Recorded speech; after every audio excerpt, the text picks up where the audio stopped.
Hello, Gabi. Hi, Robert. Can you hear us? Yes. Excellent. Yes, I can. Hi. Excellent. Hello, everyone. Robert, just so you know, you are in my left ear here, so don't yell too much, please. Okay. Only when I want to tell something in your left ear. Okay. Thanks, everyone. This is a very interesting panel about banks and neobanks. A topic so generous that we think only a panel that has, 100+ years of combined experience in banking can take advantage of this time. So let me quickly introduce the people that are here with us today and these team panelists. And I will start with Gabriela Nistor. She's the Deputy CEO and the Head of Retail at Banca Transilvania. Obviously, Gabriela has more than 25 years of experience, you can do the math, in banking sector. And she grew the bank from zero, basically, to where the bank is today, #1 in the country. And she also managed the bank's card system and business from day one in the year 2000. Now, given Banca Transilvania's focus on customer experience, digitization, new products, I think Gabriela will add an interesting perspective on how this part helped during the pandemic. So let's welcome Gabriela. Thank you for joining us. Thank you for inviting me. Next, we have Dana Dima from BCR, part of Erste Group, also 24, 25 years in the business already now. And she has worked for many large international groups like Societe Generale previously and Erste Group right now. But what's interesting is that she also worked not only in retail, but also in wealth management, private banking and pension. So I think this combination and this perspective of combining different financial services and different channels for servicing demographics as diverse as BCR's demographic, it is going to be an interesting view that you will bring in the discussion. Thank you for joining us, Dana. Next, we have Vladimir. So we finish with the people that are here on stage with us. Welcome. Vladimir is the head of retail in Raiffeisen Bank. More than 15 years of experience in the business, with a solid experience in the risk management area. Because what's interesting about Vladimir is that he used to be a chief risk officer in his time. So I think he will bring an interesting perspective on how much we can innovate and play with our products while still making sure that the risk is managed and keeping us grounded with the reality of the law and everything that surrounds us. Welcome, Vladimir, and thank you for joining us. People online, we have Gabriela Simion from Revolut. She's head of the Romanian branch of Revolut, but also head of lending in Revolut, which is an interesting giveaway into Revolut's strategy moving forward. Gabriela herself has more than 25 years of experience in large banks, starting in ABN AMRO, in Tesa, Societe Generale, Citibank. And I think what will be interesting to hear from Gabriela is first on their perspective in terms of lending, Revolut's perspective, innovating in product, but also how customer experience is changing and evolving in the business. Thank you for joining us, Gabriela, and welcome. Thank you for having me.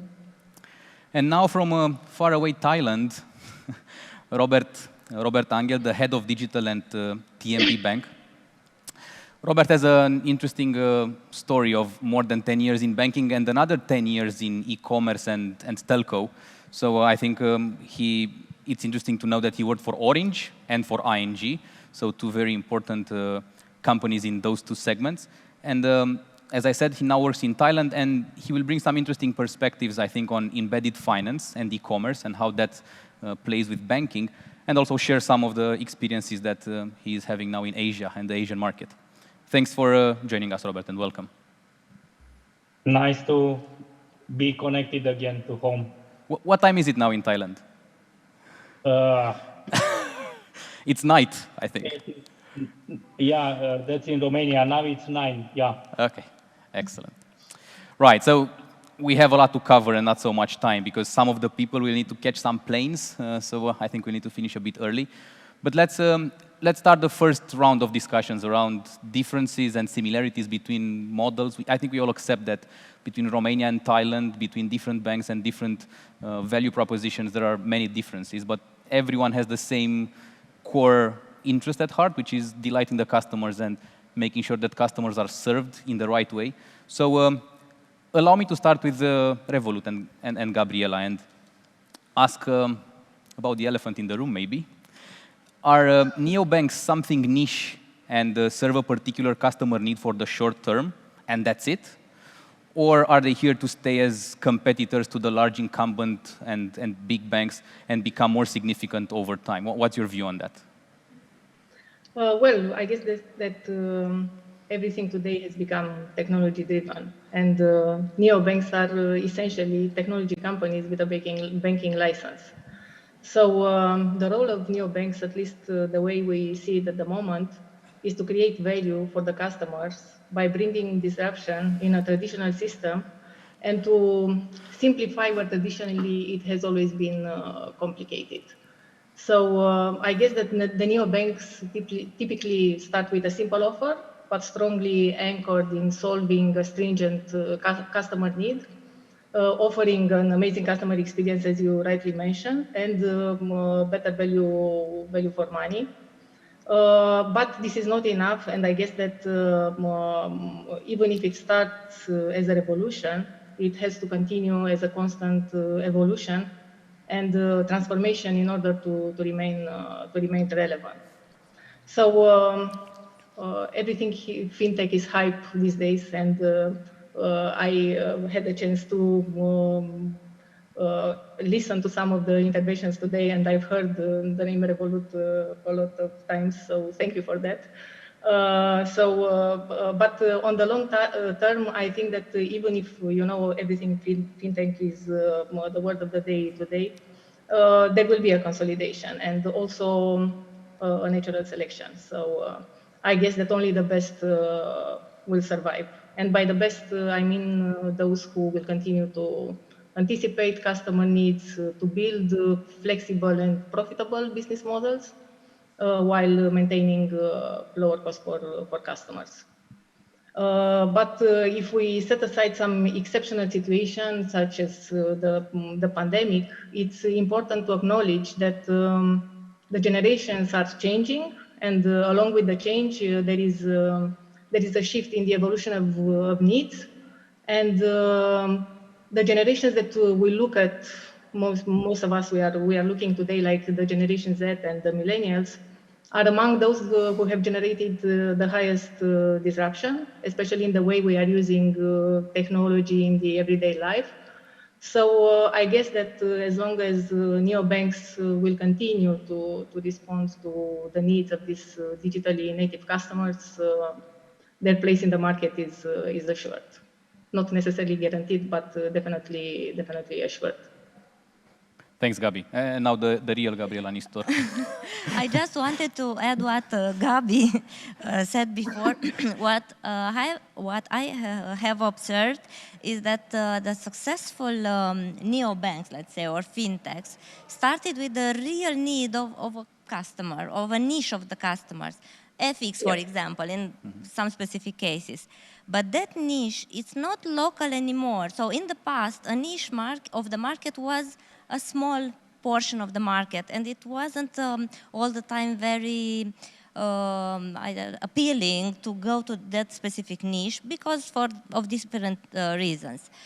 But now these niches of the market are worldwide, and this means they are bigger than local markets sometimes, and that is why some of these fintechs or neobanks identify these niches and needs, and that is why they are successful. So those are successful who found these needs. Thanks for chipping in. What do you think, Robert? What's happening in such a distant place in Thailand? How do you see neobanks pushing towards establishing themselves in the market? Where do you see the differentiators, and how do you see them compete against traditional banks? Well, I think, so first of all, we're not talking about small businesses anymore, right? Like Gabi has already mentioned, they are already global and they are big.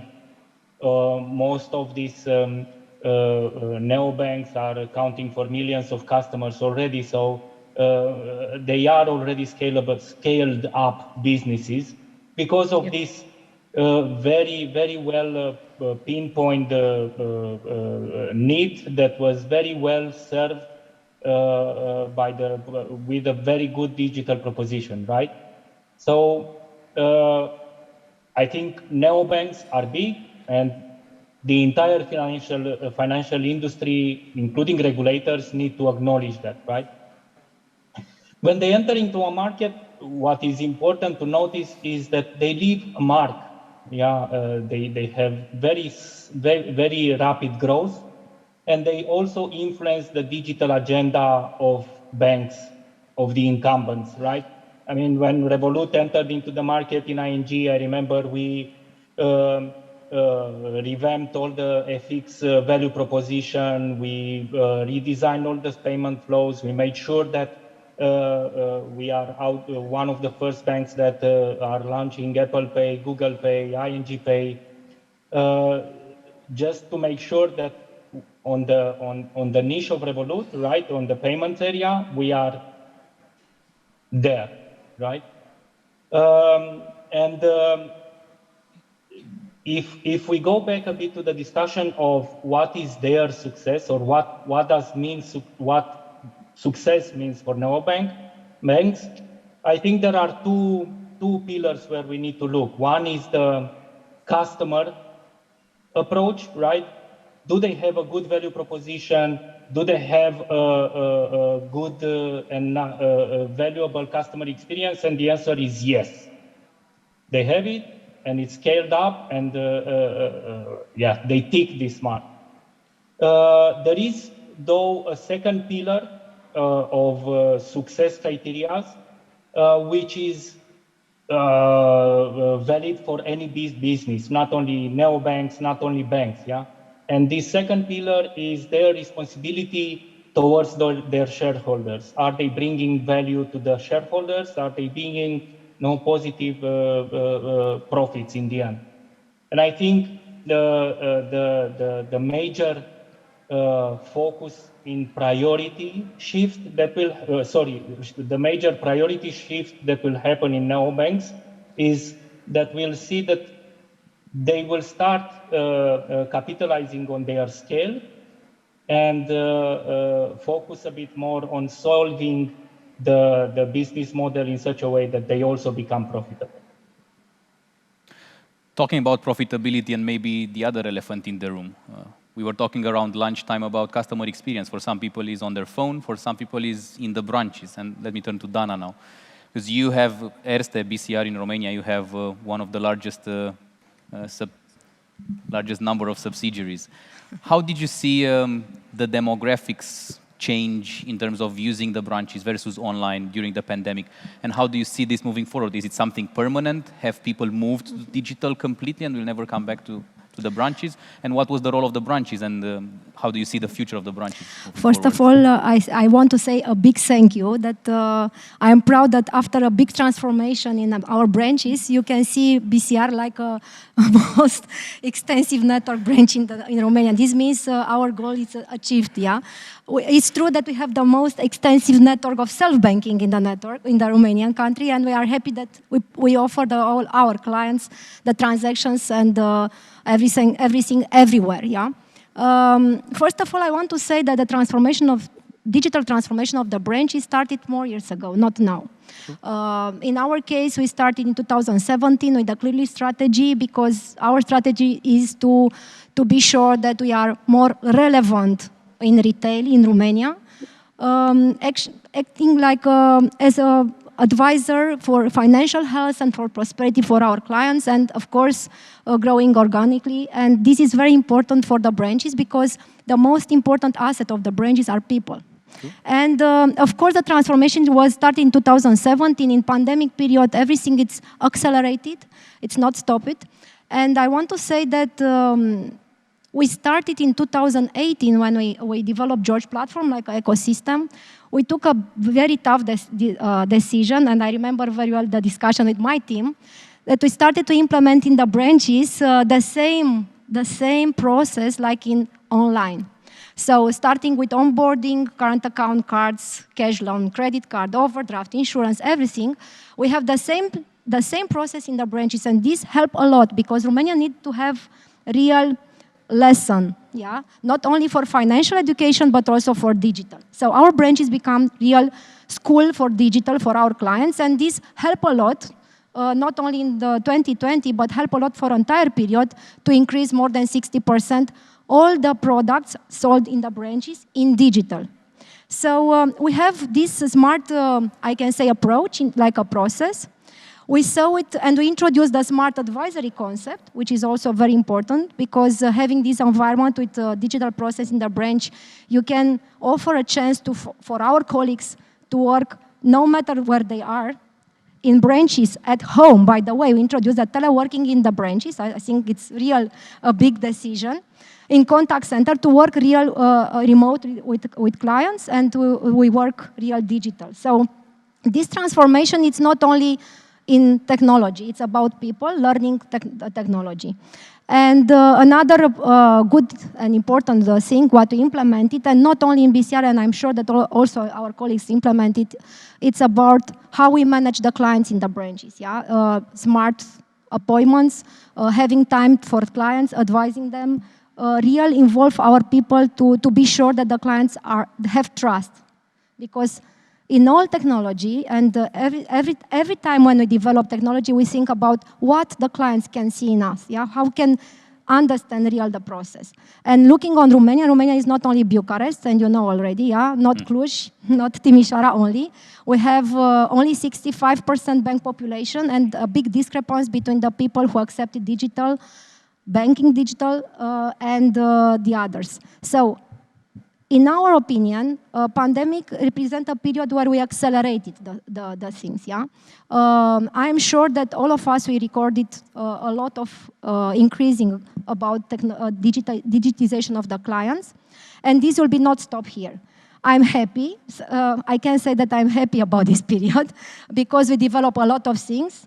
We offer to our clients a different type of model in the branches, and with a new concept about how we manage the footprint, analytics, and everything, we succeeded to have the most extensive network virtual branches. Thanks for that, Dana. And I think this is touching on a very important topic, and I think all the big banks need to get together and work on educating the customer base. In countries where, as you say, rate of banked customers is not as high as we think it is in the big cities, and use that to use the branches to actually onboard them and make sure they understand what financial services are, so you can also cross-sell and upsell. Because Gabriela was mentioning profitability is important, obviously, and that's how you make more money, by upselling and cross-selling more products to customer, not just current account. That's a money loser for you, not a money maker. Don't forget that the people in Romania accepted very well the digital and accepted also mobile. So you can see more than 90% of our people manage the transactions in mobile. Sure. Yeah. So if we're talking about products, and I'm going to switch to Vladimir now and Raiffeisen, having a big portfolio of products is important for a bank to upsell and cross-sell, and I think Raiffeisen has a healthy mix of products in their portfolio. Now, the question is, how can traditional banks take advantage of that big number of products in their portfolio? I wouldn't say against neobanks, but in the market that also has neobanks inside, and how much innovation can happen there, having your risk hat on maybe for a second? I think first, let's start from the fact that digital banks, when they entered in the market, they always come with one core topic. They try to resolve a problem that exists in the local market, yeah? And this is how they build their customer portfolio. By addressing a pain point, then in this way you actually attract customers, and then you start building. I think traditional banks have a disadvantage in this point, and probably having a large spectrum of products doesn't always help. However, it does help in the sense that you are a one-stop shop, and the trick is making sure that you can transform your products as soon as you possible into a new way of delivery, which will be seamless from an experience point of view. And why this is also important, because customers, they came later to banks asking for seamless experience. They actually built their expectations by having that into other industries, like you have e-commerce, where this is quite a standard already, and it's a standard for many years as such. And of course, they once they accelerate using it, they also expect that everything else happens in the same way. So I think the biggest challenge for us is making sure that that many products you can somehow actually put into a smaller basket, which is still understandable for customers, and it is also easy to deliver. Let's also not forget that a big difference between traditional banks and neobanks is the fact that traditional banks also offer a lot of products which require heavy compliance work, which is not possible at this moment to be done with ease in the digital space. And that is something where I would say traditional banks still have on one side, advantage, but also a disadvantage because this is a rather expensive process. But I think the biggest challenge is making sure that you have lesser products, that you can sell easier, that they are accessible in an easier way than in a bank, and what also Dana mentioned earlier, making sure that you have the same process in branch and in any other channel, which, touching the risk side, is a challenge. We all remember the scars from 2009 and 2010. And I can tell you there is no risk person who doesn't carry these scars. Yeah? So we all remember the time when things were really falling apart, and we know what had happened at that time, what are the reasons, and this is why we also try to experiment in an intelligent way, which means you launch small and you try to build on top. That's what we did, for example, when we launched our SME unsecured lending platform, where we started small, but we tried to gain a little bit of more experience there and then quickly try to expand in order to capture a larger number of customers. So I think these are the challenges. And you mentioned also things that relate to customer experience. It's all about customer experience and how you manage to serve that customer, reduce the value proposition to a smaller number of products that make the proposition meaningful to him. And the personalization doesn't need to be only in the way they use the app, but also in the products that you offer. So let me turn to you now, Gabi. And yeah, I think everyone accepts and appreciates the way that Banca Transilvania has grown in terms of customer experience and digital channels in the market in the last years. Is it still a gap or any gap between a traditional bank and neobanks right now in terms of customer experience? And how much can you innovate in the product side, and how much do you need to lower your internal risk procedures to be able to compete in terms of innovating products, not just the experience, but the product underneath the experience? Regarding customer experience, I've seen an article a few days ago, and for example, in US, I think, almost all the apps in the market for the customers are rated 4.8 out of 5, which means that it's not such a big difference now between apps offered by the banks, traditional banks, or banks offered by neobanks, fintechs, and so on. However, I think that customer experience is very important, but it becomes a kind of hygiene factor. It's not an advantage anymore now. So the customer, if they don't see a good customer experience, they will notice this. But if you offer a good customer experience, it's not enough. So you have to offer something more. And here we learned a lot during the pandemics. We learned a lot during these years, all these years, from fintechs, from neobanks, and so on. We have seen many things, and we learned to focus more, to split a big project in smaller pieces, and to work faster, to fail fast if necessary, and all these kind of processes. And I think for the future, we have also to run our traditional, let's say, way of doing business, more digitalized, of course, but for our customer base, I mean, everything we have done. We have an advantage comparing to neobanks because the trust is here, because of a lot of regulations we have, and you mentioned them. So this trust is already present here. And also it's about maintenance. We offer post-sales, let's say, because customers know that if he has a question, he can come I don't know, he can call in a call center, he can come in a branch to ask questions and so on. things that are harder to accommodate by some of the fintechs, platforms, and so on. Another thing that should be done in the future, and I've seen that banks already started, is this kind of embedded finance. And there are important steps in the market, even if maybe some of the people are not seeing them very clearly, but there are important things. Embedded finance, embedded insurance, all this kind of embedding banking products in I don't know, in a transaction flow, let's say, or embedding other products in existing banking flows, which is also kind of embedding finance.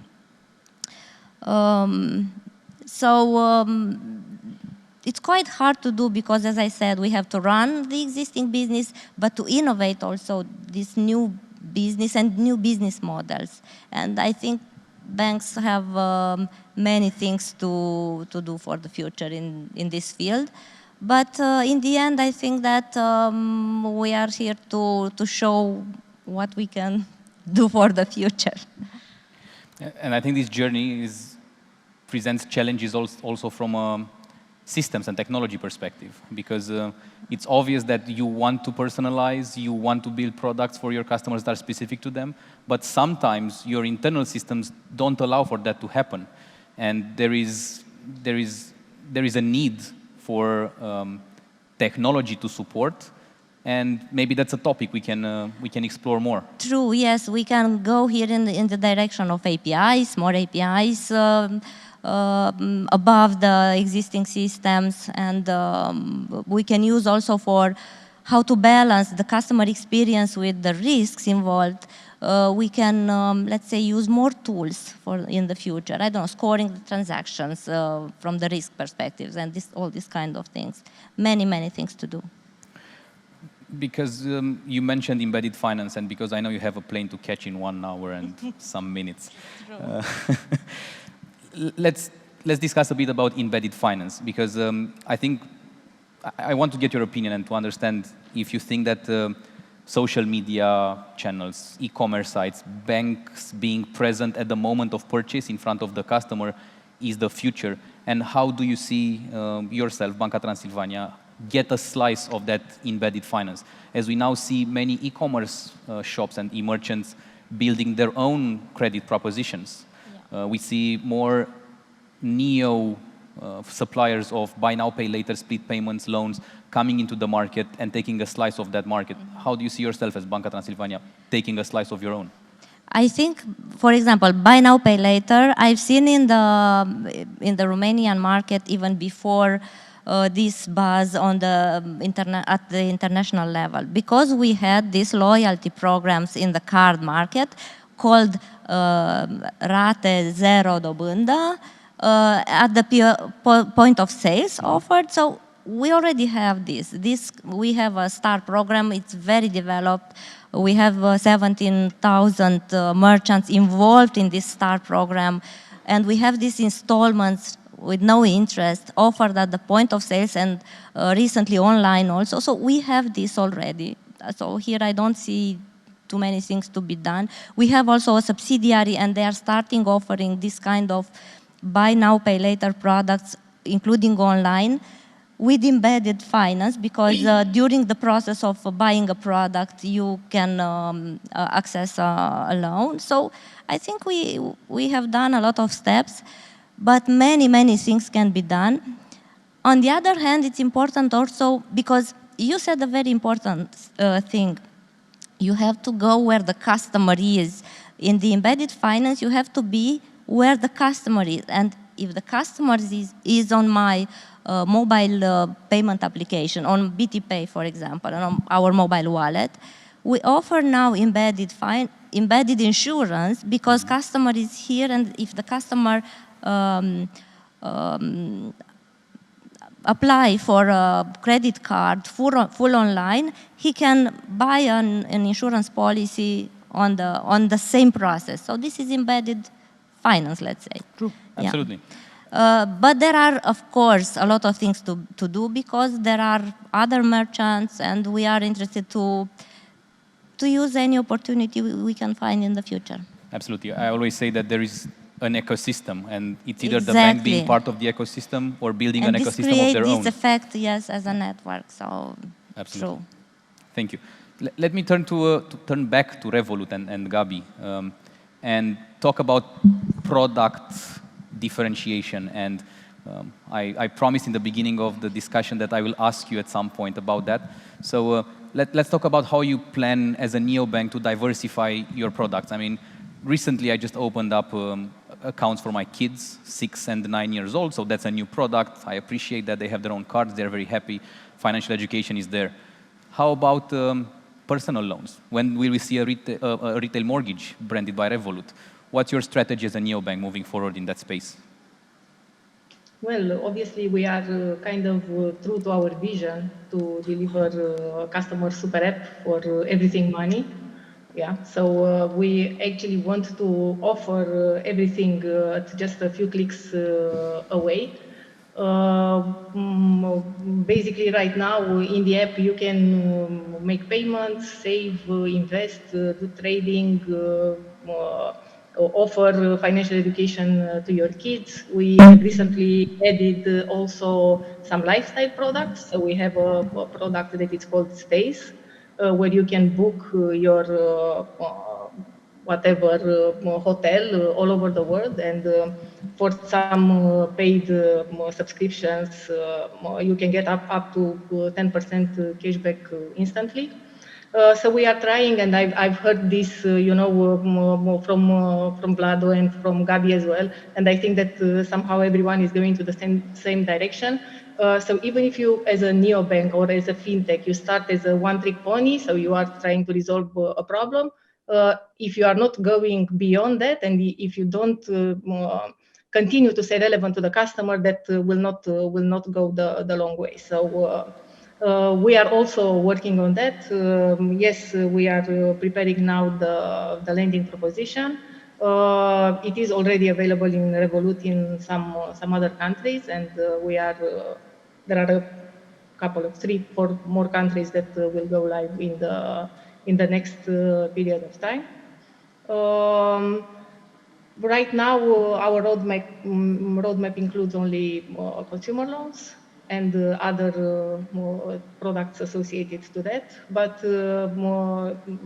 because you are asking about the mortgage, even if right now is not on our immediate roadmap, Revolut has a very quick way of taking decisions.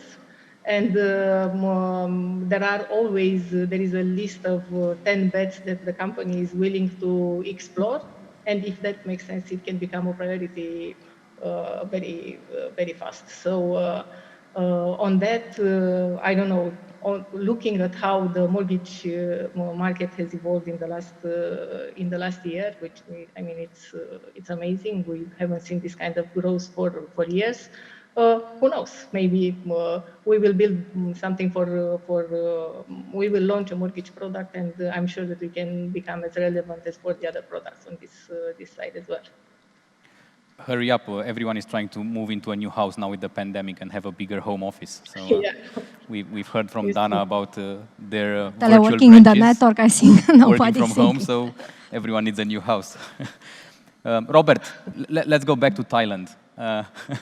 Educate us a bit on the Asian market. I think everyone appreciates that large banks have everything they need to compete between themselves. I would not say against, but between themselves, and also in a market where neos are present.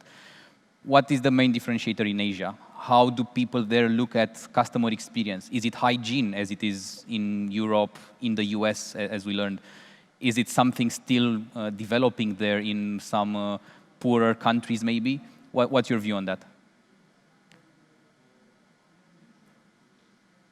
You're on mute. If you can unmute yourself. I'm sorry. Yeah, that's a tagline of the year, isn't it? Yeah. I'll start by saying that banking is banking everywhere. Yeah, so we are looking at developing products. We are looking at the digital value proposition. we are looking at how to use digital to do more cross-sells within the digital channels, how to educate customers on their financial well-being, let's say.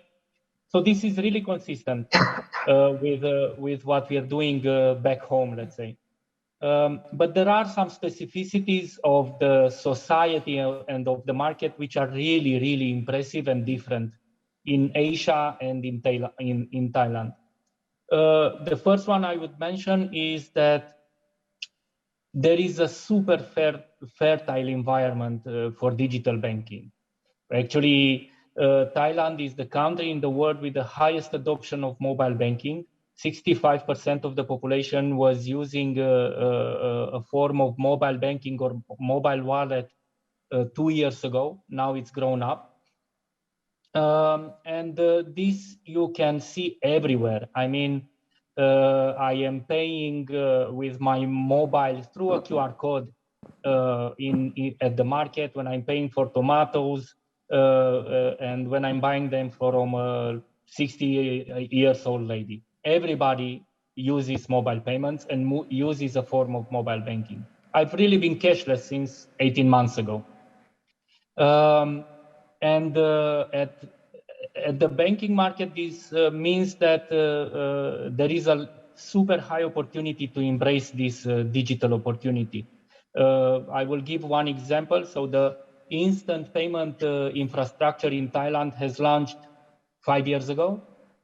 Now Thailand is the country in the world with the fourth country in the world in terms of number of transactions that are going through this instant payment gateway.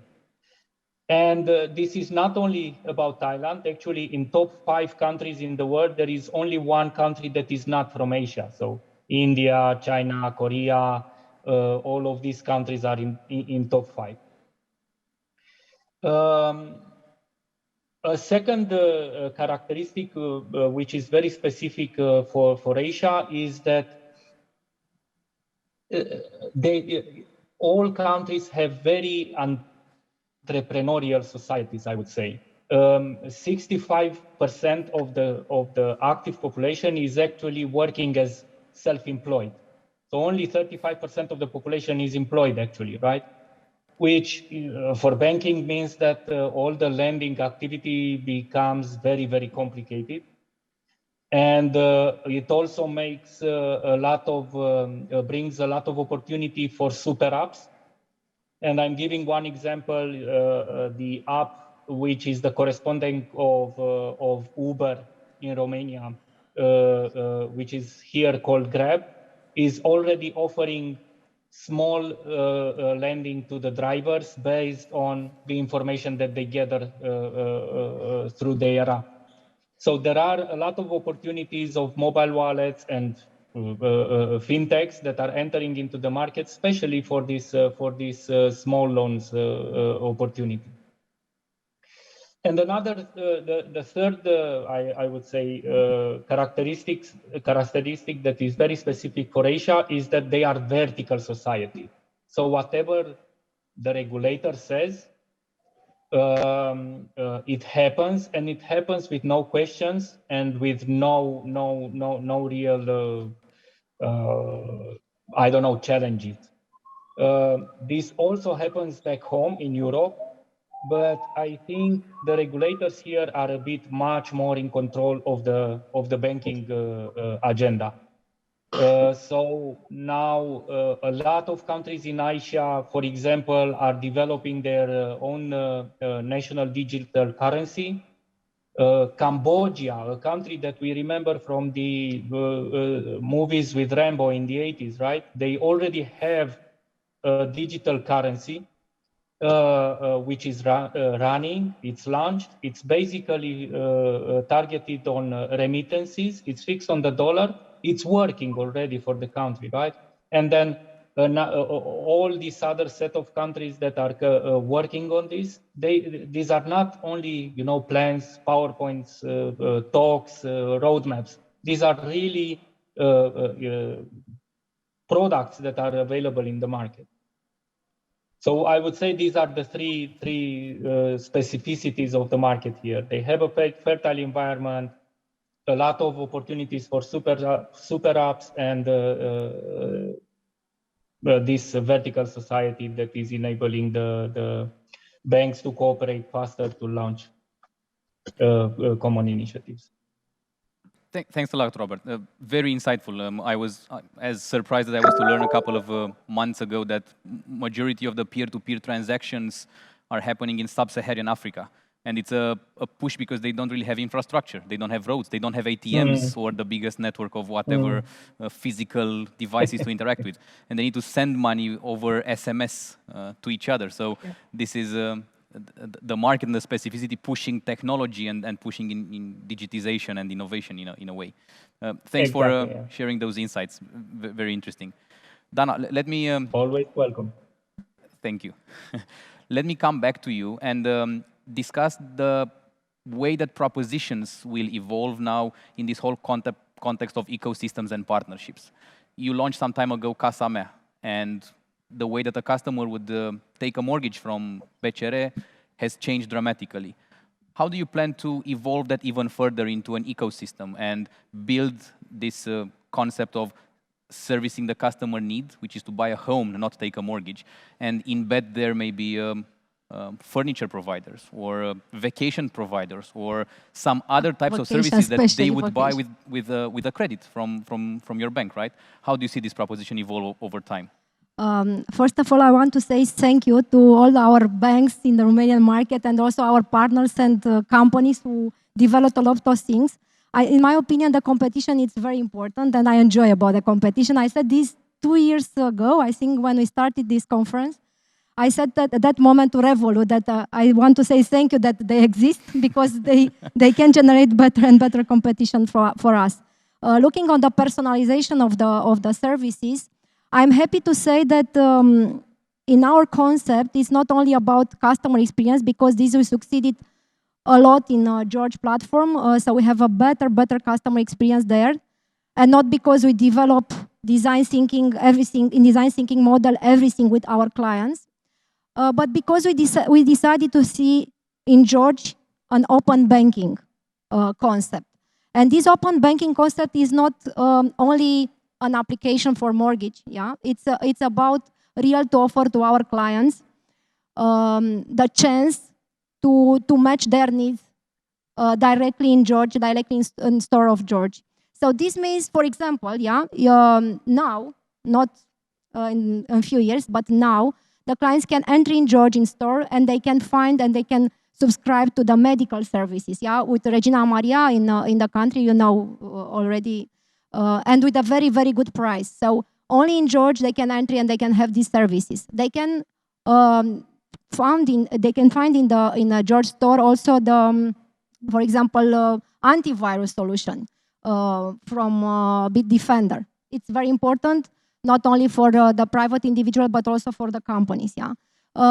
We develop also the electronic qualified signature solution offered by Transped, our partner, also in George. So the clients can use not only in relation with the bank, but also in relation with the states, institutions in Romania, in Europe, and also in US. So these are part of our open banking story. And I'm happy to say that this is only at the beginning. And it's true, we didn't start in 2020 or in 2021. We started more years ago. 4 years ago, we developed with Qualitas the solution of mortgage, Casa Mea, yeah, where everything is online for the file, for the mortgage file. We developed also Money Back George, again George, with Dateo, fintech from Czech Republic, and we develop a lot of things with the fintechs from Romania, you know already, because we have more than 240 functionalities in George developed only in the 3 years. Yeah, and this is very important because for us, George is not only a simple internet banking platform, it's an ecosystem, how we said, and it's an open banking. I think it's very important to understand the bank in the next few years will be not only financial services. We need to offer more and more solution for our clients and to, in fact, to match their needs everywhere where they want, and of course, going only in George. So from my perspective, we need to understand this. We need more competition, and I'm happy that we discussed today. And I'm sure that also the banks prepare for Romanian population a lot of things.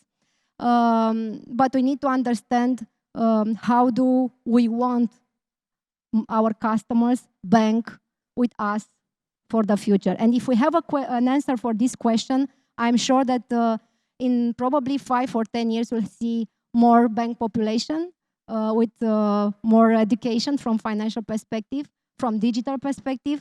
And I'm sure that with Zoomers, Generation Z, yeah, will succeed in this because they need from us faster services, simple, and why not to be involved more in the sustainable programs? Because you asked me before about demographic, we saw it a lot of things, a lot of family migrated from the, I can say, residential spaces located in the apartments in the city, in the big cities, moving to residential location houses in the metropolitan areas. This means we have a big chance, yeah, a big chance to contaminate. I said contaminate the area where we don't have financial education, or we don't have digital education. And with us going to the small villages, I think we can. I'm sure you will. And I think we all need to recognize that not only, as you said, Bucharest and Cluj and Timișoara are driving. I was in Petroșani few days ago. I don't want to say how is there the life, but I enjoy about this because this means that we have a big potential. So compared to other countries, we have a big potential, and we are responsible to generate the evolution of our people and of our clients, of course. Thank you, Dana. Vladimir, because I know you will need to leave in a couple of minutes also to your next meeting. Let's talk about the way that Raiffeisen is looking at diversifying the portfolio for retail. You have a very strong wealth part of the business, and you cater to the needs of wealthier individuals in managing that and multiplying that wealth. You can never have enough.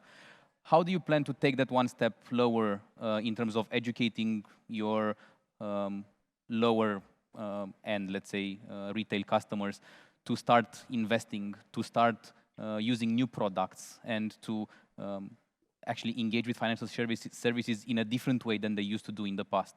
What's going to happen in the future in this space? Thank you for this question. Actually, we were discussing exactly this in the morning. I didn't know you were going to ask that, but it's interesting. Now, the thing is, we all know that in principle, high net worth people have their own view, and that's somehow easier to deal with in the sense that at least you know the expectations. Yeah. Now, going to mass customers, I think there are several aspects that we need to take into consideration. One is that in principle, mass customers are much more exposed to old practices of how they save their money.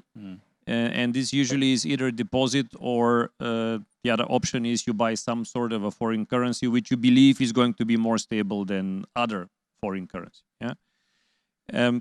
What we try to do now is we try on one side to build products which are easy to understand. Yeah. And on the mass we have our standard product, which is Smart Invest, which is easy to understand. It's small amounts, risk is limited, and in this way you try to build a certain track record with your customer in order to understand. They need to understand what's going on. Yeah, many people don't understand what funds are or what investment products are. They also, get all the noise which goes around cryptocurrencies. Well, people make a lot of money and they don't understand how one product, which seems to be an investment product, can yield 150% gain, and another is yielding you only 10% or 7% or 5% when we try to say that these are good products, But I think the trick is to, on one side, not offer too many things because people don't understand the differences, at least not at this stage. We are probably good 3-4 years behind other markets in Central Europe where people are much more exposed to that, and you have a penetration of investment products somewhere in the range of 30 to 40% of your customer base. And this is not necessarily that you have a more, let's say, affluent customer base. We're talking about also blue-collar people. and to just be patient and to push in this direction. We have in our plans the possibility to buy those products also in digital channels. Yeah, you can actually consult within our platform the different products. You can see which one of them is fitting your particularly saving plan, let's put it this way, because people buy those products as a saving rather than as a, how to say, Investment. An investment where you try to do constant mark-to-market gains and the likes. And they try to see the long-term game, which in Romania sometimes is not so long. I mean, a year is a very long term for many customers. But funds and investment products work if you have a holding period of some 2 to 3 years, and only then you can see. But I repeat again, simplification, not too many things, and patience. Yeah, I appreciate that. Sometimes you need to put the money there, close your eyes, open them in 5 years, and see what happens. Because if you try to be ahead of the market, especially in crypto, it's difficult to be there.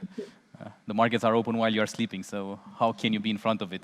Yeah, particularly today, markets are very difficult to predict on top of everything. Exactly. I mean, we are into a transition into a completely new type of an economy where things don't play according to the old rules.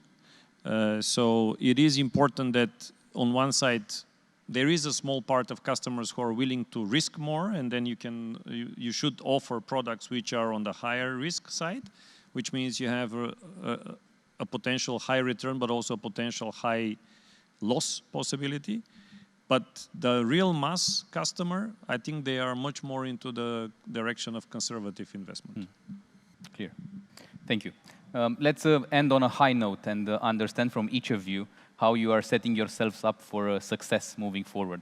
I think we all recognize there is a maker's market right now with this whole rise of embedded financial services and composable financial services, low-code, no-code technologies that can help you innovate fast, put products into the market 10 times faster and cheaper than you used to do in the past, and so on. This gives back the power to the people in the business to innovate, create products, obviously while being compliant, and put them fast into the market. How are you setting yourselves up as companies in terms of teams, in terms of approach, to grab this trend and make sure that you actually are in the forefront of the innovation and not lagging behind and taking what's left in the market? Let me start with Gabi from Revolut. Okay. In our case, it starts with an obsession for the customer. And I'm in business for more than 25 years, but I've never seen something like this. And this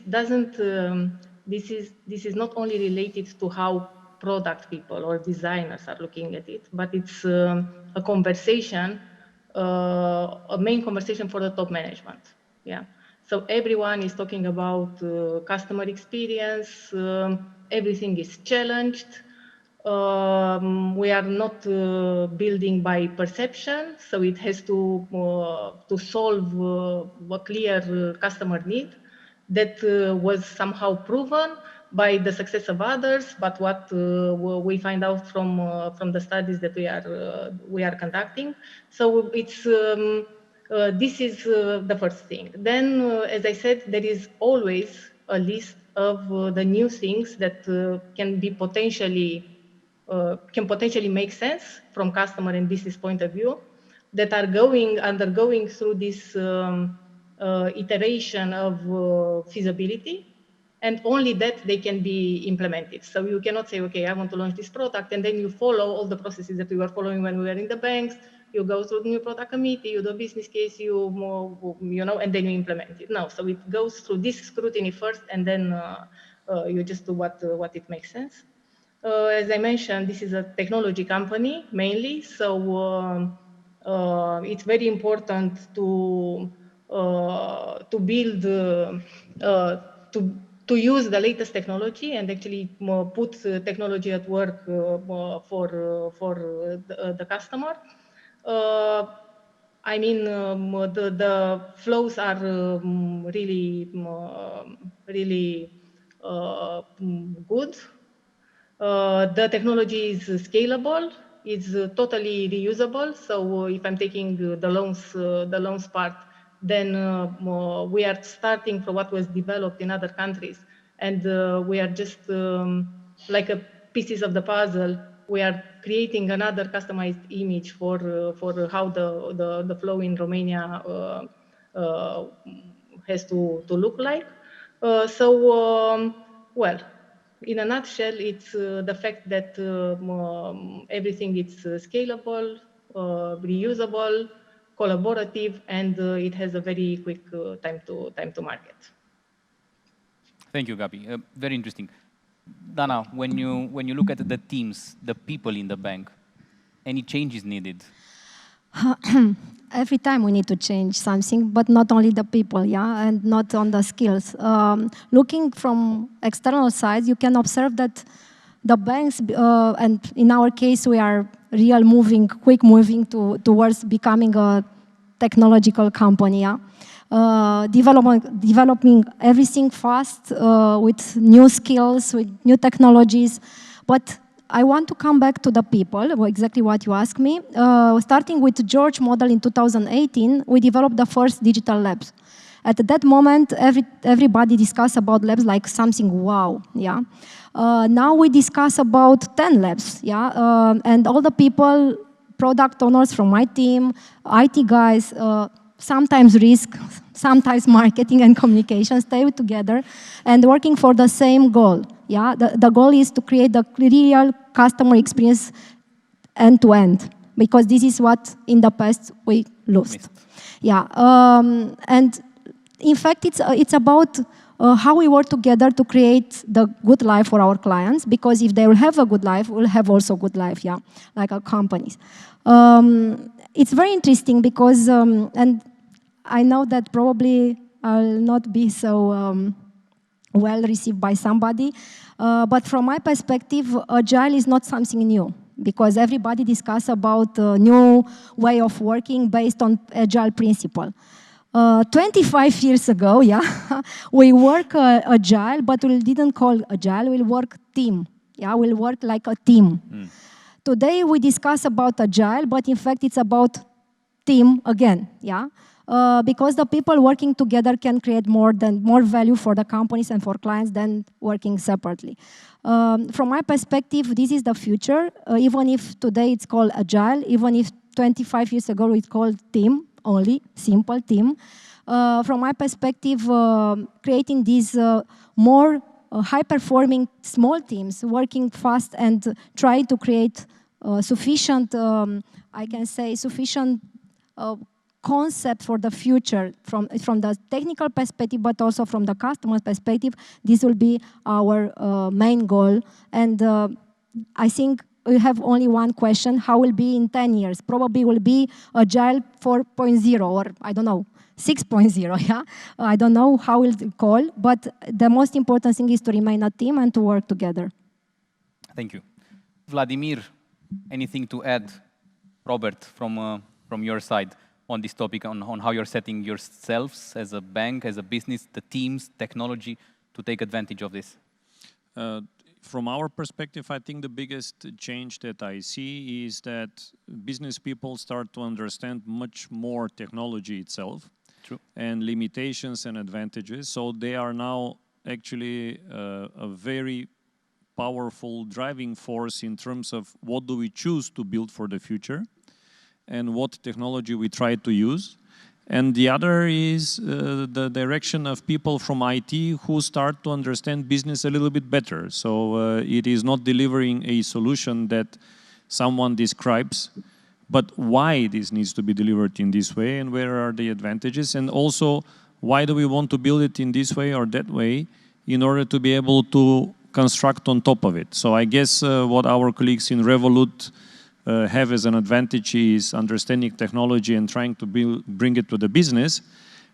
We now are going the other way around. It's a business who tries to understand more technology, and how can we make an advantage of also taking into account the legacy systems we have, all of us as traditional banks. This is a horrible thing that needs to be resolved, which neobanks don't have as a problem. Yeah? And this can only happen if we all, as business people also, and that's why I think what Dana mentions, teams or agile or whatever we want to call that, this whole team, crew, or as we want to name it, understands in fact what they have to deliver and why, and what is a measure of success.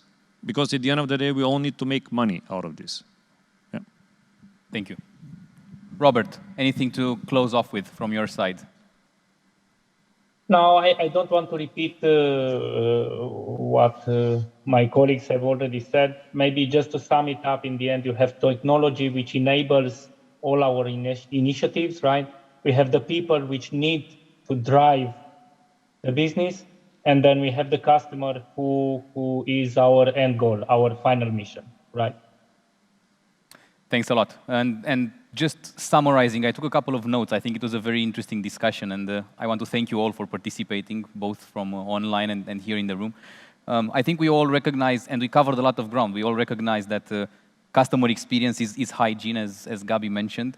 The way we differentiate is by differentiating products, but keeping them simple, as Vladimir explained. I think Neos are here to stay in the market, and they will grow in terms of product portfolio, as Gabi has shared with us their view on personal lending and sometimes maybe mortgages even. I think we discussed, and I particularly appreciated that education needs to happen, and banks have a very important role in educating the market, and Dana very well spoke about that. And I learned some very interesting statistics that 65% of the population in Asia is using online banking, while only 65% of the population in Romania has a bank account. So that's an interesting difference, as we are talking about global markets, right? The opportunity is huge. Thanks all for staying with us. Thank you for participating in the panel. And we wish you a nice round of conversations in the next panels moving forward. Thank you all. Thank you. Thank you.